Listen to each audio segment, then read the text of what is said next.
Militer Ukraina merilis rekaman parit musuh yang diserbu dan membuat pasukan Rusia di dalamnya berlutut menyerah.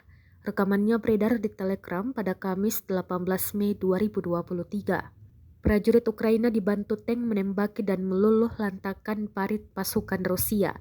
Selanjutnya, prajurit Kiev turun dan menyerbu langsung parit. Pasukan Rusia dipaksa menyerah dan berlutut di hadapan prajurit. Dalam keterangan unggahan disebutkan, prajurit dari Batalion ke-225 Ukraina didukung oleh sebuah tank menyerbu posisi yang disebut pasukan Rusia.